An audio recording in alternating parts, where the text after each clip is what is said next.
Hello friends, मैं वर्षा भारद्वाज। स्वागत है आप सभी का।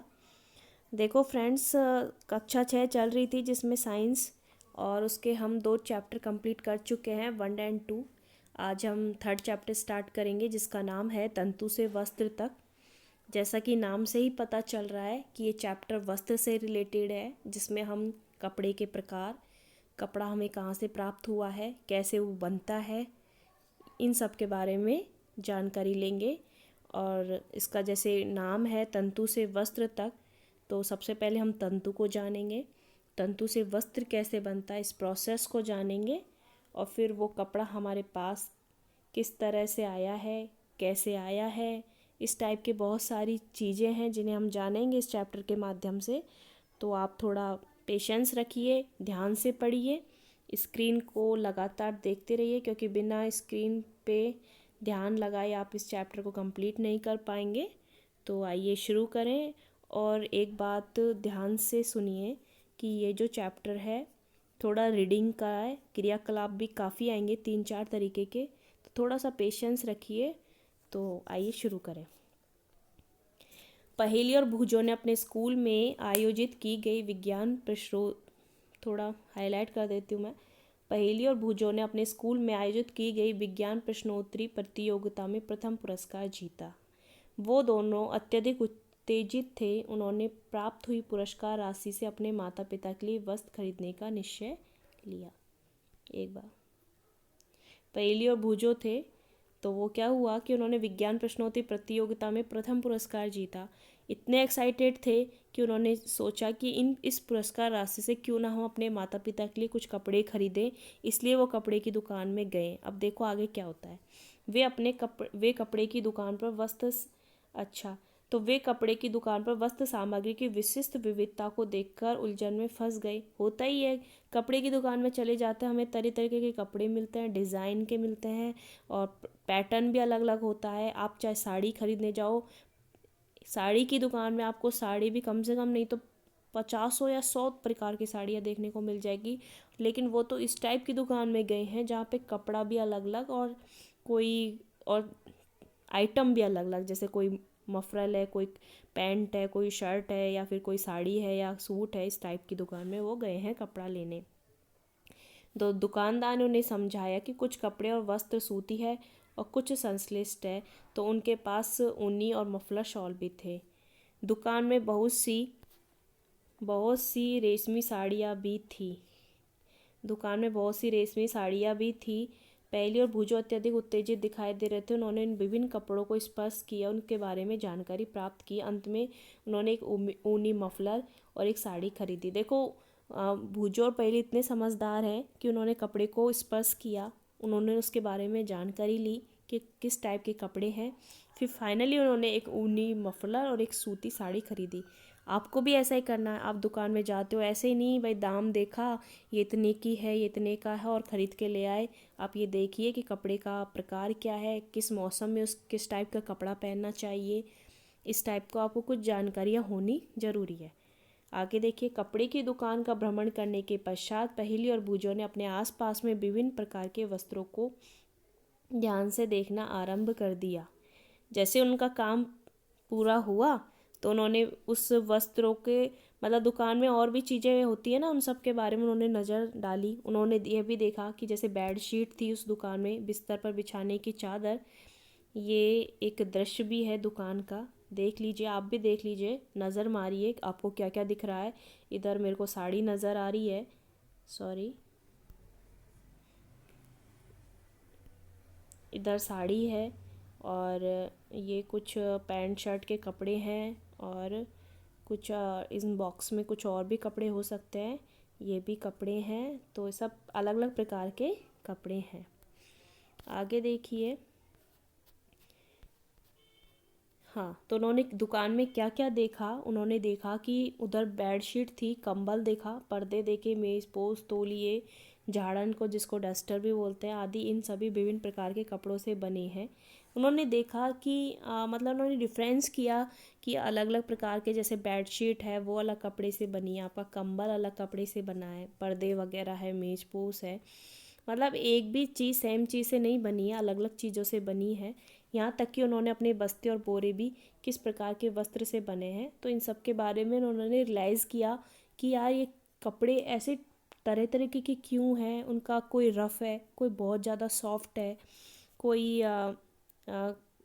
सिल्क की है जो रुक ही नहीं रहा, अपने हाथों में लेते ही फिसल रहा हाथों से, तो इस टाइप के। तो उन्होंने इन सभी वस्त्रों की पहचान सूती है, ऊनी है, रेशमी है और संश्लिष्ट के रूप में की। ठीक है, क्या आप इन वस्त्रों की से कुछ पहचान कर सकते हैं? हाँ, हम भी कर सकते हैं। आगे देखिए, वस्त्रों में अब विविधता पढ़ेंगे, जिसमें हम सबसे पहले क्रियाकलाप फर्स्ट पढ़ेंगे।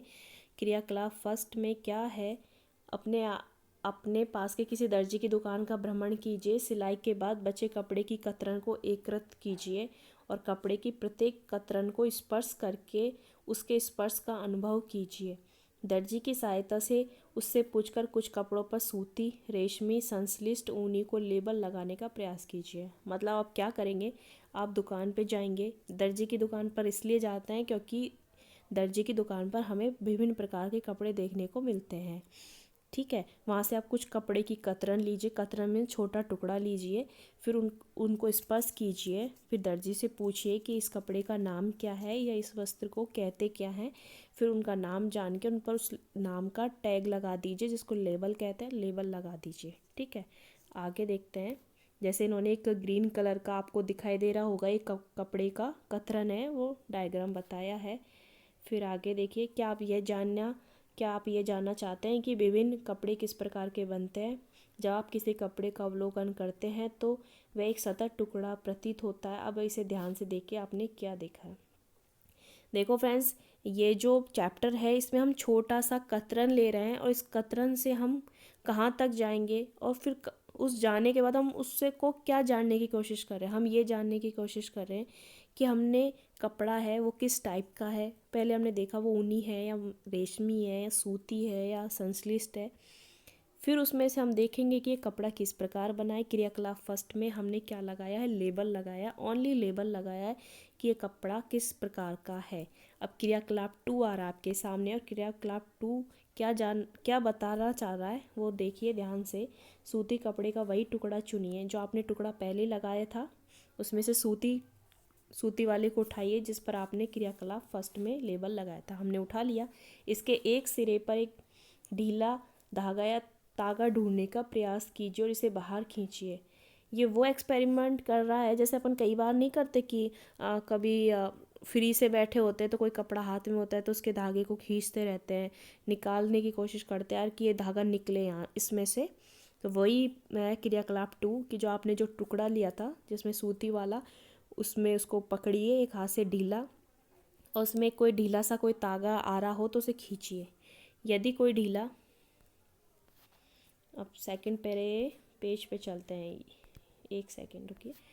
यदि कोई ढीला, जैसे कि देखो डायग्राम में भी बताया हुआ है, ये डायग्राम है, इसमें जैसे ये कपड़ा ले लिया आपने सूती और ये एक हाथ से निकालने की कोशिश कर रहा है, कपड़े से कोई धागा या तंतु खींचना, उसको क्या बोलते हैं? जो हम निकाल रहे हैं ना धागा, उसको हमारी भाषा में धागा होता है, बाकी इसको तागा या तंतु बोलते हैं। ठीक है, यदि तागा दिखाई ना दे तागा, तो पिन अथवा सुई की सहायता से आप एक तागा धीरे धीरे बाहर खींच सकते हैं। ठीक है, हम ये देखते हैं कि तागों को एक साथ व्यवस्थित करने पर वस्त्र बना है और ये तागे किससे बने। अब हमारे एक क्वेश्चन का हमें आंसर मिल गया कि आपका वस्त्र है वो तागों से मिलकर बना है। किससे मिलकर बना है? तागों से मिलकर है। अब हमारा नेक्स्ट क्वेश्चन होगा कि ये तागे किससे बना है। समझ में आया? तागे किससे बना है? जो आपके जो चैप्टर है उसको इतने अच्छे से डिज़ाइन किया गया है कि आपके दिमाग में जैसे कोई क्वेश्चन आएगा उसका आंसर आपको नेक्स्ट टाइम मिलेगा। जैसे कि हमने सबसे पहले वस्त्रों के प्रकार को जाना, तो आप दर्जी की दुकान पर जाइए कि कौन सा वस्त्र को क्या कहते हैं। फिर दूसरी टाइप हमें ये देखा कि वस्त्र कैसे बने हैं, तो एक तागा निकालिए। अब हाँ, हमारा थर्ड क्वेश्चन है कि तागा किससे बना है। तागा किससे बना है। फिर देखते हैं क्रियाकलाप में तंतु। तंतु अब क्या चीज़ है, तंतु को भी जान लेते हैं। किसी सूती कपड़े के टुकड़े को तागा बाहर निकालिए। एक सेकंड रुकिए आप लोग। हाँ, किसी सूती कपड़े के टुकड़े को तागा बाहर निकालिए। जो तागा आपने बाहर निकाला था उस टुकड़े में से, अब इस तागे के टुकड़े को मेज पर रखिए। अब कपड़े को तो साइड में रख दीजिए, अब जो तागा निकाला है ना उस पर अब एक्सपेरिमेंट करेंगे हम लोग। इस तागे के टुकड़े के एक सिरे को अपने अंगूठे से दबाइए और तागे के दूसरे सिरों को इसकी लंबाई के अनुदिश 3.4 में दर्शाए अनुसार अपने नाखून से खरोंचिए। क्या आप इस सिरे पर यह देखते हैं कि तागा पतली लड़ियों में विखंडित हो गया है। डायग्राम देखिए आप एक बार। हाँ, ये दोनों डायग्राम है। इसमें क्या दिखाने की कोशिश कर रहा है, जैसे कि आपने फर्स्ट डायग्राम में एक तागा ले लिया, जो तागा हमने खींचा था वो, अब वो तागे को ही एक हाथ से अंगूठे से तो उसको दबाइए और दूसरे हाथ से उसको खरोंचिए, या फिर उस तागे को भी देखिए कि वो किन चीज़ों से मिलकर बना है, या वो भी कई लड़ियाँ मीन्स होते हैं पतले पतले धागे, क्या वो तागा और भी पतली पतली लड़ियों से मिलकर बना है, ये सब हम जानने, मतलब उसको खरोंचिए, उसको और तोड़ने की कोशिश कीजिए, क्या वो और भी तागों से, उसको तागा नहीं बोलेंगे, क्या वो और भी ऐसे पतली लड़ियों से मिलकर बना होता है। यदि हाँ मिलकर बना तो इन लड़ियों को हम क्या बोलेंगे, तंतु। क्या बोलेंगे, तंतु।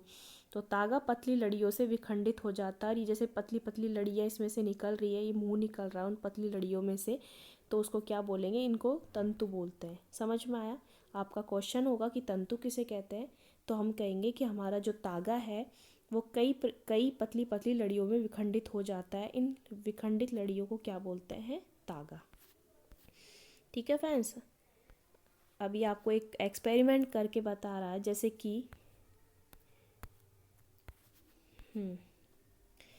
कि सुई में से तागे को पिरोने और डालने का प्रयास कीजिए समय पर। हाँ, सुई में तागे को पिरोते समय आपने ये ऐसा परीक्षण किया होगा कि कई बार तागे का एक सिरा कुछ पतली लड़ियों में पृथक हो जाता है। होता है कई बार हम जैसे कि सुई में धागा पोने की कोशिश करते हैं, तो कई बार क्या होता है कि वो धागा है उसमें जाता नहीं है, और कई बार वो फैल सा जाता है, तो हम क्या करते हैं, उसको आगे से कट कर देते हैं, उसको बराबर मात्रा में, मतलब बराबर सा करते हैं, तब वो सुई के अंदर जाएगा। यदि आपका जो किनौरी होती है धागे की, यदि वो फैली हुई होती है ना, तो वो सुई में नहीं जाती। अब वो किनौरी फैली हुई क्यों है, क्योंकि जो हमारा मेरी भाषा में हम धागा बोलते हैं, तो तागा होता है ना, तागा वो कई लड़ियों में विखंडित हो जाता है, मतलब वो तंतुएं होते हैं जो बाहर निकले होते हैं ना वो। तो ऐसा होने पर तागे को सुई के नाके से गुजारना कठिन हो जाता। तागे की ये दिखाई देने वाली पतली लड़ियाँ और भी अधिक पतली लड़ियों में मिलकर बने होते हैं, जिन्हें तंतु कहते हैं। तो कई बार यदि आपके एग्जाम में क्वेश्चन आ जाता है तंतु किसे कहते हैं, तो हम कहेंगे कि तागे में जो पतली पतली लड़ियाँ होती हैं उन्हें तंतु कहते हैं। अब आगे देखिए। हाँ, वस्त्र और तागों से मिलकर बने होते हैं। अब हमारे पास ये इम्पॉर्टेंट लाइन है, इसे आप नोट कीजिए कि वस्त्र तागों से मिलकर बने होते हैं तथा तागे भी आगे तंतुओं से मिलकर बने होते हैं। कई बार ऐसे क्वेश्चन हो क्या होता है, रीजनिंग वगैरह में पूछ लेते हैं, जैसे ऑप्शन में दे दे वस्त्र है, तागा है, तंतु है, पूछ लेते हैं क्या ये एक ही श्रेणी में है, या फिर कई बार ऐसे पूछ लेते हैं ना, वो सर्कल वाला क्वेश्चन आता है कि तंतु में तागा, तागा में वस्त्र, इस टाइप के क्वेश्चन। तो थोड़ा दिमाग में रखिए इन सब चीज़ों को, कि जो वस्त्र है वो तागों से मिलकर होता है, वस्त्र किससे मिलकर बनता है, तागा, और तागा किससे मिलकर बना होता है, तंतु। ठीक है फ्रेंड्स, ध्यान रखिए इस चीज़ को। आगे देखिए। कुछ वस्त्रों जैसे सूती है, जूट है, रेशमी है, ऊनी के तंतु पादपों और जंतुओं से बनते हैं। जो ये तंतु है, अब आपके पास नेक्स्ट क्वेश्चन क्या आएगा आपके दिमाग में कि ये तंतु आया कहाँ से। भाई ये सबसे पतली चीज़ है किसी कपड़े की, कपड़ा इससे बना है भाई, और तो इससे ज़्यादा टुकड़े होने वाले नहीं हैं। अब आपके दिमाग में ये क्वेश्चन नहीं आना चाहिए कि तंतु के भी टुकड़े हो सकते हैं क्या, नहीं। आपके दिमाग में क्वेश्चन आना चाहिए कि तंतु कहाँ से आया है। ठीक है, ये तंतु है वो पादपों से प्राप्त होता है और जंतुओं से प्राप्त होता है। देखो फ्रेंड्स, जैसे हमने भोजन प्राप्त किया था पादप और जंतु से, उसी प्रकार हमारा जो तंतु है वो कहाँ से प्राप्त होता है, या तो पादपों या फिर जंतु। आजकल है कि वो बन रहे हैं मशीनों में, बाकी प्राप्त हमें पादप या जंतु से प्राप्त होते हैं। कुछ वस्तुओं जैसे सूती, जूट, रेशमी और ऊनी के तंतु हमें पादप या जंतुओं से प्राप्त होते हैं। इन्हें प्राकृतिक तंतु कहते हैं। इसलिए कहते हैं क्योंकि ये हमें नेचुरल प्राप्त हो रहा है, कुछ पादपों से कुछ जंतु से। अब जंतु से कौन से प्राप्त हो रहे हैं, पादपों से कौन से प्राप्त हो रहे हैं, तो ये सब इस जो पैराग्राफ है इसमें हम जानने का प्रयास करें। कुछ वस्त्रों जैसे सूती है, जूट है, रेशमी है, ऊनी के तंतु पादप। हाँ, ये लाइन हम पढ़ चुके हैं। आगे देखिए, रुई और जूट, जूट को क्या बोलते हैं? पटसन। पादपों से प्राप्त होने वाले तंतुओं के उदाहरण हैं। इनको नोट कीजिए कि रुई और जूट हमें पादपों से प्राप्त होते हैं और ऊन और रेशम जंतुओं से प्राप्त होते हैं। मैं आगे जाके टेबल भी बताऊंगी आपको। उस टेबल में हम अलग अलग इन सबको बांटने का प्रयास करेंगे कि रुई और जूट पादपों से प्राप्त होते हैं और ऊन और रेशम हमें जंतुओं से प्राप्त होते हैं। ऊन भेड़ या बकरी की कर्तिन ऊन से प्राप्त होते हैं। ऊन तो आप जानते ही हो, भेड़ के ऊपर जो वाइट वाइट से उभार सा लगती है वो उनकी ऊन ही होती है। कब भेड़ के ऊपर आते नहीं है वो वाइट वाइट कलर के, तो उनको ये छील लेते हैं ये लोग और वही ऊन का काम करती है। हाँ, ऊन भेड़ अथवा बकरी की कर्तिन से प्राप्त होता है। ऊन कहाँ से प्राप्त होता है? तो भेड़ या बकरी उसकी कर्तिन से प्राप्त होता है। आजकल क्या होता है कि खरगोश, याक, ऊँट के बाल प्राप्त किया जा सकता है, क्योंकि आज का जो मनुष्य है ना, उसने किसी भी जानवर को छोड़ा नहीं है। उसने सबको ही काम में ले लिया। जैसे खरगोश भी ले लिया, याक भी, बस जिसके स्किन पे बाल आ रहे हैं ना, उन सभी जंतुओं से इन्होंने भेड़ ऊन को प्राप्त किया है। और रेशमी जो तंतु है वो रेशम कीट कोकून से खींचा जाता है। कोकून से, ये बात ध्यान रखिए। जो रेशमी है, और रेशमी तो सबके बाल नहीं होते, तो रेशमी है तंतु, वो एक कीट आता है जो कि सहतूत के जो पेड़ होता है ना, उस सहतूत के पेड़ पर हम ये जो रेशम कीट है ना उसका पालन करते हैं। कई जगह पालन भी होता है इस चीज़ का, जहाँ पे हमें रेशमी कपड़े प्राप्त हो। आजकल तो क्या होता है, ये सब एक व्यवसाय हो गया है प्राप्त करने का। जैसे मोम, आपको यदि मोम चाहिए, शहद चाहिए, मधुमक्खी पालन हो रहा है, भेड़ ऊन चाहिए तो भेड़ का पालन पोषण वगैरह, तो जानवरों का पालन पोषण आजकल व्यवसाय के रूप में ही होने लग गया है। आगे देखिए, हजारों वर्षों तक वस्त्र निर्माण के लिए केवल प्राकृतिक तंतुओं का उपयोग होता था। पिछले लगभग 100 वर्षों से ऐसे रासायनिक पदार्थों जिनका स्रोत पादप अथवा जंतु नहीं है, वे तंतुओं का निर्माण किया जा रहा है। समझ में आया आप सबको? पहले तो प्राकृतिक होता था जैसे पादप या जंतु से, लेकिन आजकल क्या होता है, कृत्रिम होने लग गया। रासायनिक पदार्थ, केमिकल्स का यूज हो रहा है जिन्हें हम संश्लिष्ट तंतु कहते हैं। जैसे आजकल पॉलिएस्टर है, नायलॉन है, एक्रिलिक है, संश्लिष्ट तंतुओं के कुछ उदाहरण हैं। तो देखो फ्रेंड्स, ये जो लाइन है वेरी वेरी इंपॉर्टेंट है, जिसमें ये पॉलिएस्टर, नायलॉन, कई बार एग्जाम में पूछ लेते हैं कि निम्न में से प्राकृतिक तंतु का उदाहरण है या फिर प्राकृतिक वस्त्रों का उदाहरण है, जिसमें पॉलिएस्टर है, नायलॉन है, एक्रिलिक है। आगे भी कुछ जानेंगे, जैसे हम क्लास वाइज आगे बढ़ेंगे तो बहुत सारी संश्लिष्ट तंतु के उदाहरण हम जानने का प्रयास करेंगे, लेकिन जितने हैं आप उतने तो दिमाग में रखिए। ठीक है, आगे देखिए, आगे अब क्या करवा रहा है ये। अच्छा, भूजों के दिमाग में क्वेश्चन आया है कि संग्रहालयों में ये जो डिज़ाइन के कपड़े हैं जिसमें जालियाँ वगैरह होती है, और ये कुछ या ना तो ये वस्त्रों से मिलते हैं, ये वस्त्रों के नहीं होते, ये एक्चुअली ये जैसे कि एल्यूमिनियम, तांबा, लोहा उसके बनते हैं। जैसे पुराने ज़माने के योद्धा वगैरह नहीं होते, वो क्या बनते हैं, ये आपके धातुओं से बने वस्त्र होते हैं। तो भूजों ने यह जानने हाँ देखिए, भूजो ने यहाँ दिखाई गई कुछ वस्तुओं को संग्रहालय में देखा है। उन्हें योद्धा पहनते हुए जानना चाहता है कि क्या ये सभी किसी प्रकार के तंतुओं से बना है। ये तंतुओं से नहीं बना है, क्योंकि तंतु हमें कहाँ से प्राप्त होता है? जंतु या पादप से, या फिर रासायनिक चीज़ों से तंतु प्राप्त होते हैं। लेकिन ये तो किसी धातु से बनते हैं। जैसे कि आपके तांबा है तो तांबे की पतली पतली तांबे के तार मिलते हैं आजकल, बिजली वाले तारों में काम में लेते हैं, तो उनसे मिलते हैं, बनते हैं ये सब। आगे क्या है, अब आते हैं कुछ पादप तंतु। तो देखो फ्रेंड्स, सबसे पहले हमने क्या जाना, हमने जाना कि वस्त्र कैसे बनता है। फिर हमने ये जाना कि तागा से तंतु कितने प्रकार के होते हैं। तंतु 2 प्रकार के होते हैं, प्राकृतिक और कृत्रिम। प्राकृतिक भी हमने जाना था कैसे प्राप्त होते हैं, पादप या जंतु। अब हम एक एक का वर्णन करेंगे कि जो पादप तंतु है उसमें कौन कौन से आ रहे थे। तो रुई आ रही थी, कपास आ रहा था। तो रुई के बारे में सबसे पहले पढ़ेंगे कि रुई हमें कैसे मिलती है, कैसे प्राप्त होती है। पादप है तो कैसे उसका उत्पादन होता है, इस प्रकार की कुछ बातें क्या आपने कभी तेल के लैंपों के लिए बत्तियां बनाई हैं? यस, हम बनाते हैं। दिवाली पे हम दीपक भी रुई से बनाते हैं। और पुराने ज़माने में तो लैंप होते हैं, उसमें जो रुई है उसको थोड़ी की किनारी बाहर निकालते हैं और एक किनारा उसका तेल में डूबा रहता है, और उसको चिमनी के रूप में यूज़ में लेते थे, या लैंप के सामने। आजकल के तो खैर बच्चे नहीं जानते इन सब चीज़ों के, लेकिन आज से 10 साल या 15 साल पहले तो घरों में ही इन सब चीज़ों का यूज होता ही था। इन बत्तियों को बनाने, आगे देखिए, इन बत्तियों को बनाने के लिए आप क्या उपयोग में लाते थे? आजकल तो रुई है, बाकी कपड़े की जो लीर है वो भी काम में ले लेते हैं, लेकिन रुई हो तो वो ज़्यादा अच्छा रहेगा। इस रुई का उपयोग गद्दों है, रज़ाई, यहाँ तकियों में भी किया जाता है। कुछ रुई लीजे से खींचकर पृथक कीजिए आप, और इसके किनारों को ध्यान से देखिए, आपने क्या प्रेक्षण किया।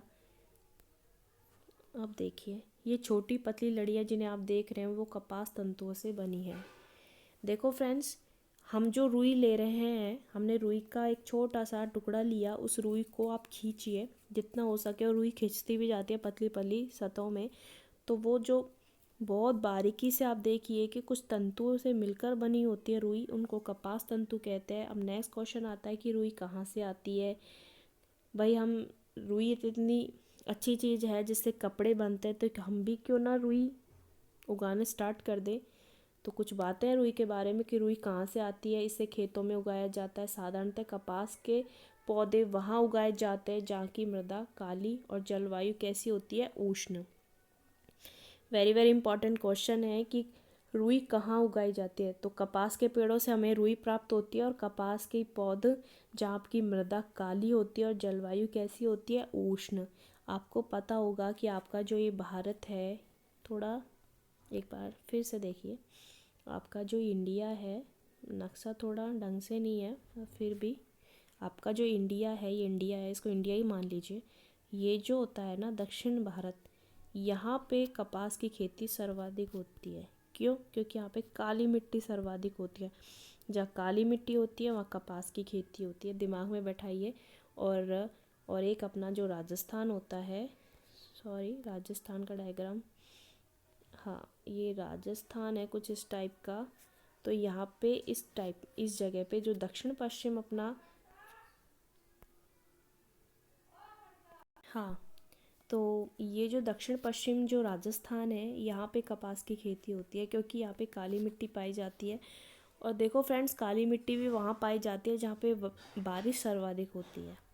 ठीक है, तो अपने जो इंडिया है उसके, अब आपसे क्वेश्चन पूछा क्या आप कुछ ऐसे राज्यों के नाम बता सकते हैं जहाँ पे हमारे देश में कपास की कृषि की जाती है। यस, दक्षिण भारत के नाम बता दीजिए, जैसे कि जैसे कि उड़ीसा है, आंध्र प्रदेश है, केरल वगैरह सब साउथ में ही होते हैं कपास के। अब आगे क्या बता रहा है कि कपास के जो पादप के फल है वो लगभग नींबू की माप के होते हैं। जो नींबू होता है ना आपका, नींबू की साइज के होते हैं, और पूर्ण परिपक्व होने पर बीज टूटकर खुल जाते हैं, और अब इन कपास तंतुओं से ढके बिलौने को देखा जा सकता है। जैसे आपका नींबू के टाइप का एक बीज होता है, और जब वो पकने लगता है तो उसका मुंह खुल जाता है, और जैसे उसका मुंह खुलता है तो उसमें से ये जो रुइयाँ हैं वो बाहर निकलने स्टार्ट हो जाती है। क्या आपने ऐसा कपास का खेत देखा है जो कपास चुने जाने के लिए तैयार हो चुका है? इस समय खेत कपास के परिफुल्लों, जिसको क्या बोलते हैं, रोवों से इतना श्वेत हो जाता है जैसे कि हमने ढक लिया है। जैसा कि मैं आपको एक डायग्राम है, ये कपास की खेती हो रही है। देखो फ्रेंड्स, ये है ना कि इसमें से ये नींबू नुमा कुछ ऐसे ऐसे बीज होते हैं, जब पक्की परिपक्व अवस्था होती है तो ये खुल जाते हैं, इनमें से खुल जाता है। देखो इसमें से रुई बाहर निकल रही है, इस टाइप के तंतु है रुई के तंतु। फिर तंतुओं से हमें तागा बनाते, तागे से वस्त्र बनता है। ठीक है, और आगे देखिए। अब हाँ, हमने जान लिया कि किस टाइप से ये खेतों में उगते हैं। अब इन कपास के बॉलों को कपास हस्त चयन द्वारा प्राप्त किया जाता है। जैसे इनको बीजों को क्या होता है, खेत में से किसान चुन लेता है अलग अलग, लेकिन चुनने के बाद इनको किस तरह से अलग करते हैं। तो डायग्राम में आपको ये व्यक्ति दिख रहा होगा, इसके हाथ में एक इंस्ट्रूमेंट है जिससे वो क्या कर रहा है कि इन बॉलों से कपास को अलग कर रहा है। इसके पश्चात आप यहाँ से देखिए, इसके पश्चात कपास के बीजों से ककन तन ककंतन द्वारा, ये ककंतन इंस्ट्रूमेंट ककंतन द्वारा पृथक किया जाता है और इस प्रक्रिया को कपास ओटना कहते हैं। पारंपरिक ढंग से कपास हाथों से ओटी जाती थी, लेकिन आजकल कपास ओटने के लिए मशीनों का भी उपयोग किया जाता है।